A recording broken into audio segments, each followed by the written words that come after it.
Hey, what's up guys? My name is Giovanni Castillo. Welcome to the channel. In this channel, I upload weekly home tours every single week. And in this video, I'm going to tell you exactly how to purchase your first home this year. So keep on watching. So if you're thinking about buying your first home or you already own a home, you want to upsize or downsize, this video is for you. So in this video, I'm going to go over different options with you. And if you're new to the channel, don't forget to subscribe to see more videos just like this. Get my free list of homes. The link is down below. And if you are ready to get pre-approved and start shopping for homes, book a call with me. The link is down below. All right, let's start. So what are the requirements to buy a house? These are the requirements that I recommend for first-time home buyers, especially if you're trying to buy here in Orange County, because I know everything's so pricey. So if you're trying to buy here in Orange County, I recommend reporting at least 100,000 household income. And I know a lot of people, they don't make them, they don't make that amount, or they don't report enough. So the good thing about this is that you could add up to 4 people to the loan to qualify or meet this requirement, right? So it doesn't just have to be you.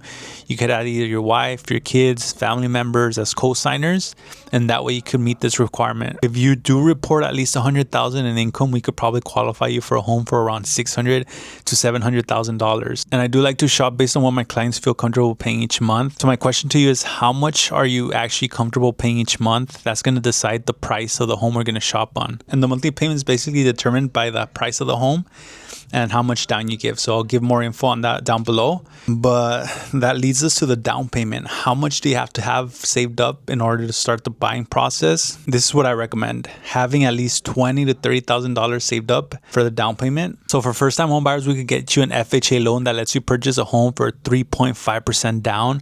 So that's going to be a lot of help, especially if you don't have 20% down saved for a home. This program is going to help you a bunch, right? There are also other programs out there that could help you out, like down payment assistance or grants and stuff. If you want more info or you want us to look into that for your specific situation, book a call with me down below. But let's keep on looking. Generally, when I first speak to someone on the phone and they do have that down payment saved up for $20,000 to $30,000, we could probably get you in a home. That's just one of the things we look for, that you do have that down payment saved up. If you do have $20,000 to $30,000 saved up, we could probably help you. But another thing that we also look at is your credit score, right? So the minimum amount or the minimum credit score that you need for FHA is 580. So you need a credit score of 580 plus in order to qualify for the FHA loan. If your credit isn't good, you could still contact us and we could connect you with a credit repair specialist to help boost that up. So that really shouldn't be too much of a problem, especially if you do have the down payment and you do have the annual income and you are comfortable making those monthly payments. Still book that call with me because we still might be able to help you out, right? But generally have a 580 credit score for FHA, or if you're doing conventional, you need at least 620 plus, right? The next thing we do recommend you have is an additional 2 to 3% more for the closing costs. So I'll give you an example for this. For example, if you were to purchase a $600,000 home, the closing cost for that would be around $12,000 to $18,000. If you were to purchase an $800,000 home, the closing cost would be $16,000 to $24,000. And if you were to purchase a $900,000 home, your closing cost would be $18,000 to $27,000. So I do recommend you having this amount saved up as well for your closing costs. But the good news is that I've been able to negotiate seller credits for all my buyers to help cover these closing costs. So for most of my buyers, I've been able to get them $15,000, $20,000, $30,000 for the closing costs, and usually these get covered. Again, I can't guarantee this, but that's what we've been able to do for my clients. And the closing costs basically include things such as your lender fees, escrow, title insurance, taxes, etc. Here's an example of what your down payment, your closing costs, and your monthly payments might be based on the 3 most common price points that my clients shop at. So these are for a $600,000 home, an $800,000 home, a $900,000 home. We're going to start with the $600,000 home. For a home at that price, you need $21,000 for the down payment, which is 3.5% down. The loan amount on that would be $579,000. Your estimated monthly payments would be around $4,100 to $4,300. Your estimated closing costs would be between $12,000 to $18,000, right? For an $800,000 home, your down payment on that's going to be $28,000. Your loan amount is going to be $772,000. Your estimated monthly payment is going to be anywhere between $5,400 to $5,700. And your estimated closing cost is going to be anywhere between $16,000 to $24,000, right? And then finally, for a $900,000 home, your down payment is going to be $31,000.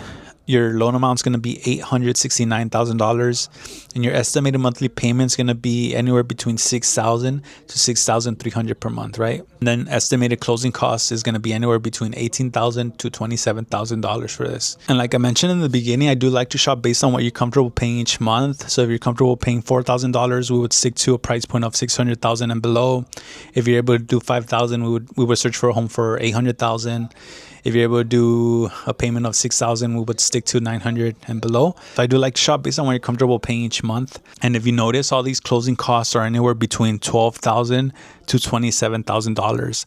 So like I said, I do negotiate for all my clients to help cover these closing costs. Again, I can't guarantee this, but it's been happening with most of my clients because a lot of these homes right now, they're sitting on the market. They've been sitting for anywhere between 60 to 120 days.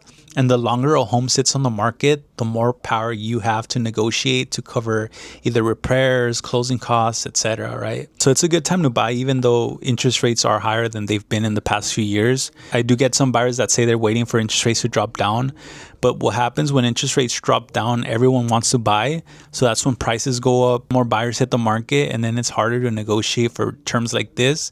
And you're probably going to end up paying more for the same home, right? As opposed to if you were to purchase a home right now, even with these interest rates, once you're in that home, you could always refinance, especially if interest rates drop. You could always refinance and you get a lower interest rate and you're already at the home and you bought that home at a lower price, right? So that's what I recommend for my clients. You could also do things such as negotiate for more seller credits and use those credits to buy down your rate, and that will lower your interest rate as well and lower your monthly payment by a bit as well. So that's another option for you. But like I said, we could always look at your specific situation and see what option best fits your needs. And that's pretty much what I recommend for first-time home buyers to have: your down payment, some closing costs just in case, having your credit score up there. And that's pretty much it.